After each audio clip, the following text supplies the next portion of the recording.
Hey team, before we get into today's video on deloading, I just want to say apologies for the video quality. It was shot on Zoom and I now know how to make that HD. So next trainings will be shot in HD. Enjoy. A huge mistake that rugby players make and athletes can make, and even health clients in general, is thinking they need to train at the same intensity all year, which tends to be pretty high. And eventually, at some point, you will hit a wall. You'll start to feel fatigued. You won't want to go to the gym. You'll be sore, tired, and not sleeping well. And it can be kind of hard to pinpoint like what's going on or what's causing that. So today, what I'm going to do is teach you a few simple strategies you can use to add deloads into your training year and also just educate you on what a deload is. So basically, when we think about a training program, let's say you lift 3 days a week, you do two rugby conditioning sessions or two team training sessions and an additional conditioning session every week. Okay. And every single week you're training, your goal is to get a little bit better in those areas. So that means adding a little bit more weight to the bar, moving weights faster, jumping further, running faster, getting fitter. So we're always stressing the body to get better. And as we all know or may not know, you can't do that forever. Okay. So that's where deloads come in. What we do during a deload is we strategically lower the weight, reduce the intensity, and also cut the total working sets or the volume generally in half. So as a simple method, what that could look like for a gym program is, let's say you're doing a 5x5 back squat in your off season.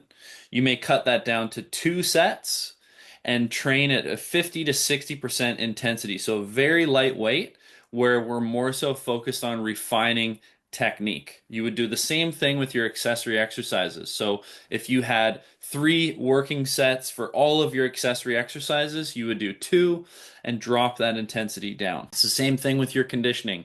If you tend to do three hard sessions through the week, you may do one relatively hard session and two really easy ones, or even three easy conditioning sessions throughout the course of the week. Okay, another method to deload, which is not as common but highly effective, is to deload the total amount of training but keep the intensity high. So a method that I like to use that one of my mentors taught me, Sebastian Oreb, is every 4 weeks you want to cut your total training sets in half, but keep the intensity the highest throughout the training block. So your goal on that week 4 is to actually be setting personal bests. So that means that it's the heaviest bench press you've done through the session, or you're training the hardest in your accessory exercises or your conditioning.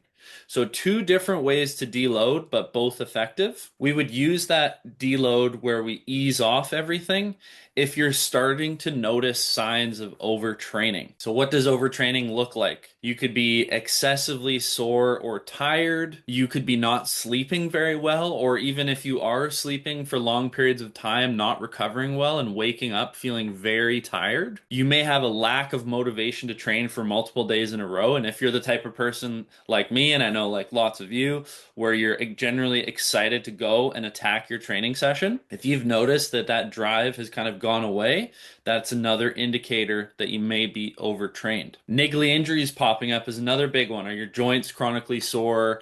Are you tired? And you kind of feel like the Tin Man. You're not moving well anymore. Little injuries are popping up even. Another key indicator is that you can't hit the numbers in your program, even if they're not necessarily pushing you to the limit, but maybe even say something like, to come back to those back squats, 5 sets of 5, where you're maybe doing like 100 kilos as an example, which generally would be a weight you could comfortably do, but for some reason you just can't do it. The last thing that I would watch for is your heart rate during conditioning.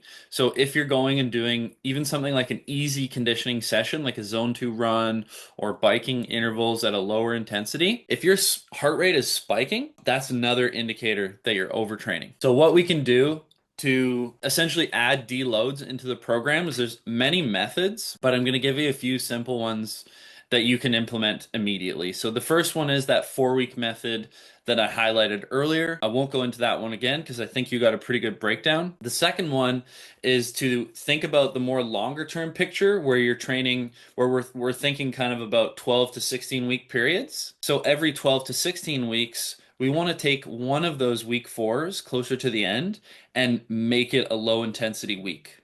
Okay, because what you can do over the course of a year is if you're being smart and you're deloading every 4 weeks, but you're going hard in that week 4, eventually you're gonna start to get towards that high fatigue ceiling that I was talking about before. So maybe in your fourth 4 week block, you're starting to notice that really, really heavy fatigue kicking in. And that's where you may want to strategically add that deload, where we cut everything down and go nice and easy so that when you go into your next long-term training block, you'll bounce back and you'll be able to progress even farther. Now, what do you do when you're in season? Because this is a big one, right? These are strategies that you can use, but you're also not a robot. And sometimes you'll be in season and you may have a bye week or a big match week where you're carrying a lot of fatigue and it's not week 4. So what do you do? Well, that would be a really good week to deload. If you don't have a match that weekend, take a nice, easy training week and take the weekend off. So no extras on the weekend, so that you get those extra few days off to bounce back coming into the next week. Listening to your body and working with your coach is very important as well because you sometimes aren't going to know what to do, or you may feel bad if, say, your coach has written this new program, it looks amazing, and you just don't have the energy, you're totally gassed.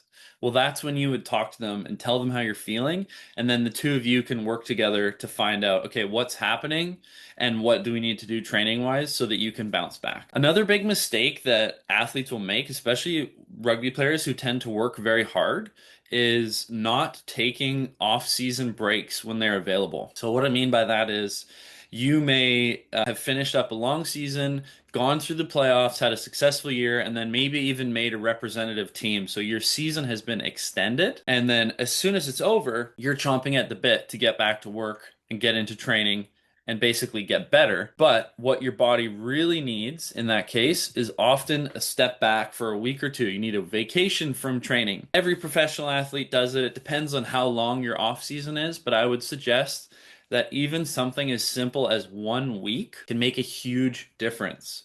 And that doesn't necessarily mean don't do anything, but it's going to come down to what you're like as an individual. So for some people, that might look like going on a beach holiday and maybe a couple days over the week you go on an easy jog. You may go surfing, you may ride your bike, you may do some yoga, you may play a sport that you really enjoy. So you can be generally physically active, but we're not stressing the body. Okay, that works for some people. Some people can be hyperactive and they just need to do stuff. Other people could benefit from literally doing nothing. Okay, so maybe getting their steps in every day, eating good food, and just majority of the time is spent relaxing, recovering with no specific goal or nothing to work towards. And you may do that for a week or two. Okay, and then, of course, when you come back, you're probably going to be feeling just a little bit lethargic. But once you get a week or two back into your training, because it should be progressing you from essentially doing nothing into doing little bits and then building you up gradually,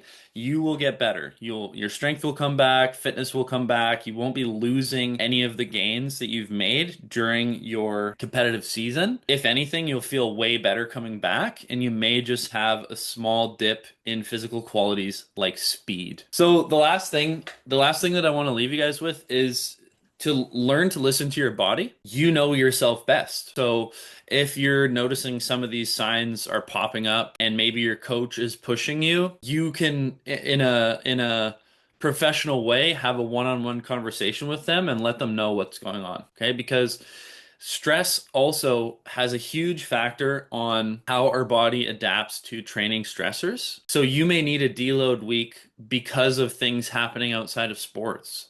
Maybe someone in your family was sick. Maybe you're having some issues at work.